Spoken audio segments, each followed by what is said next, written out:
Bonjour, vous êtes sur la télé de la subconscience, et je vais vous parler d'un sujet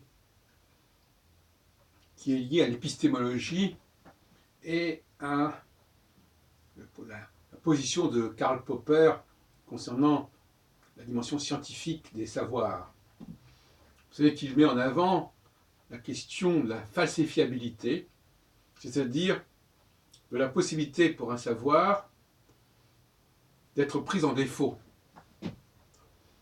Si un savoir ne peut pas être pris en défaut, il n'est pas scientifique. Si le savoir n'est pas réfutable, ça ne veut pas dire qu'il soit réfuté, mais il doit être réfutable, c'est pas la même chose. Il n'est pas scientifique. S'il n'est même pas possible d'envisager la preuve que ce qu'il dit est faux, il n'est pas scientifique. Je voudrais rapprocher ce terme de falsifiabilité, qui est souvent mal compris d'ailleurs, parce qu'on croit que c'est un point négatif, la falsifiabilité, alors qu'en réalité, c'est un point positif. J'aurais rapproché ce terme de falsifiabilité de celui de falsification. Ce n'est pas simplement un jeu de mots, ça correspond bien à une problématique réelle, à savoir que ce qui met en cause la scientificité d'un savoir, c'est tout simplement qu'il puisse être falsifié. C'est-à-dire qu'on puisse se tromper sur ce qui se produit. Et je suis étonné qu'on n'ait pas fait le rapprochement entre ces deux notions, à ma connaissance. Si on prend le cas de l'astrologie et des attaques contre l'astrologie qui font justement apparaître souvent cette notion de falsifiabilité, de non-falsifiabilité plus exactement, eh bien, nous avons, je vous rappelle cet ouvrage que je trouve assez sympathique, Serge Larrivé, Quand le paranormal manipule la science, comment retrouver l'esprit critique? Eh bien, la première chose qui me frappe, moi, j'en ai déjà parlé, mais peut-être pas de manière aussi claire, c'est que on peut fabriquer des faux semblants. C'est le problème des effets spéciaux, c'est le problème des trompe-l'œil. Dans un domaine où on peut inventer, mettre sur pied des impostures, des forgeries, comme disent les Anglais, forgeries, des faux, eh bien, dans ce domaine-là, l'épistémologie doit être surveillée de très près, si on peut dire. Alors, pour en rester dans le cas de l'astrologie, il est clair que la falsification, ça peut être lié à l'influence qu'on a sur les gens, sur les objets et sur les événements. Si je peux falsifier les événements, mais tout simplement les faire arriver artificiellement, ces événements n'obéissent pas pour autant, donc par conséquent, à une démarche scientifique.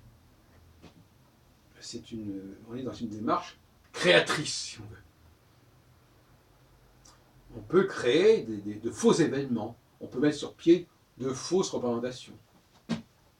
Et tant que dans un domaine il y a cette facilité de falsification, eh bien on peut dire que ce domaine devient suspect par là même, puisqu'il peut être sous-tendu par des faux.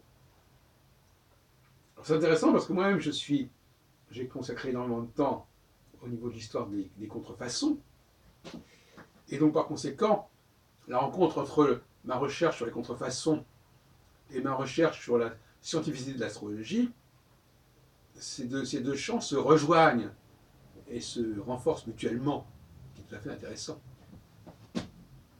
Montrer qu'il y a de la falsification dans les centuries Nostradamus, c'est aussi montrer qu'on peut fabriquer des centuries, et par conséquent que ces centuries ne sont pas à l'abri de tout un ensemble de manipulations. Sans parler de la manipulation qui consiste à interpréter un texte d'une façon, disons, biaisée. Mais le cas le plus classique en astrologie reste évidemment celui de l'astrologue qui reçoit son client et qui lui suggère un certain nombre de choses sur lui-même, même sur son passé. Parce que nous avons plusieurs lectures de notre passé. Tout chercheur sait très bien qu'on peut appliquer plusieurs grilles à des événements. Il y a une succession d'événements. C'est ce qui fait à la fois la facilité et la difficulté de ce domaine de recherche. Quel est le chercheur qui ne s'est pas aperçu à un moment donné que tel événement qu'il avait compris dans une certaine lecture comme ayant telle signification aura une autre signification dans une autre lecture. Donc il y a une polyvalence, il y a une polysémie des événements qui est évidente. Et ça aussi, c'est un élément de non-falsifiabilité, parce que, tout simplement, on peut toujours retomber sur ses pattes. Mais l'astrologue qui suggère à son client qu'il est comme ceci ou comme cela, ou qu'il lui est arrivé ceci ou cela, eh bien évidemment, ça n'a pas beaucoup de signification. En revanche, et là je vous renvoie à un ouvrage que je suis en train de lire, qui est tout à fait intéressant, d'Albert Augien et Sandra Logier, Le principe de démocratie, enquête sur les nouvelles formes du politique, autour de l'année 2011. Ces auteurs nous montrent clairement que la multiplicité des phénomènes qui se sont produits en 2011 exclut toute fabrication artificielle. Quand quelque chose se produit dans un seul pays ou dans une seule ville, on peut avoir des doutes. On se dit, bon, finalement, il y a eu des facteurs qui ont provoqué cet événement et qui ne sont pas forcément les facteurs que l'on croit. Il peut y avoir eu des interférences qui ont influé sur le fait que tel événement se produise.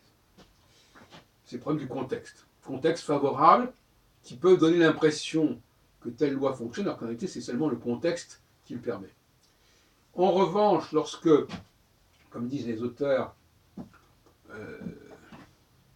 un certain type d'événement de même ordre se produit dans des contextes extrêmement différents, dans des lieux, sous des latitudes extrêmement différentes, là, le risque de manipulation, le risque de coïncidence, le risque de contextualité décline considérablement.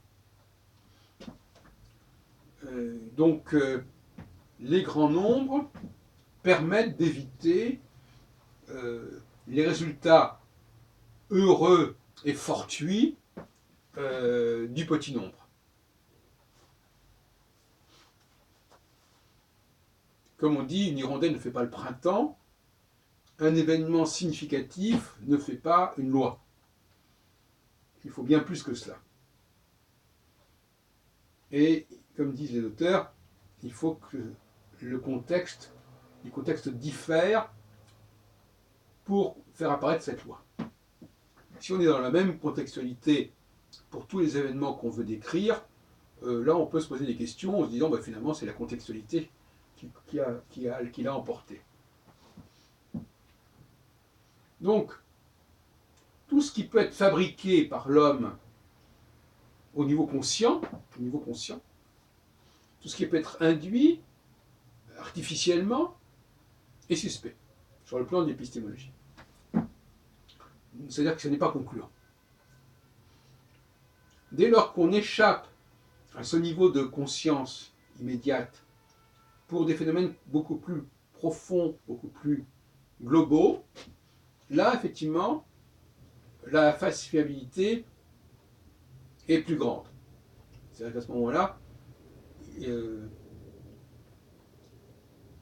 il sera plus facile de prouver que ce type d'événement ne se produit pas n'importe comment, n'importe quand.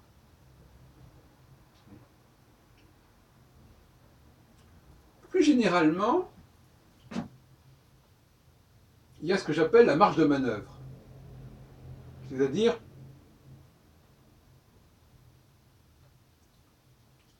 que jusqu'à un certain point, nous pouvons toujours nous faire passer pour ce que nous ne sommes pas. À la limite même, par exemple, vous pouvez vous faire croire que vous êtes chinois parce que vous connaissez 3 mots de chinois. Peut-être que dans les premières minutes, ça donnera le change. Et puis au bout d'un certain moment, ça ne passera plus.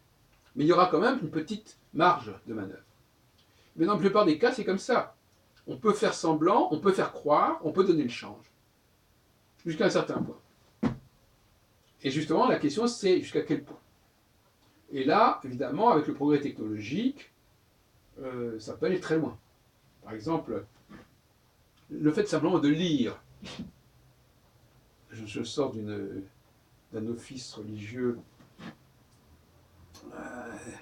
chinois, mais chrétien, dans le 13e arrondissement, puisqu'on était à la période du Nouvel An. Et on voit que tous les gens qui ont pris la parole, ils ont lu des textes ou ils ont chanté des textes. Tout est déjà complètement précisé. Bon, on pourrait croire que ces gens-là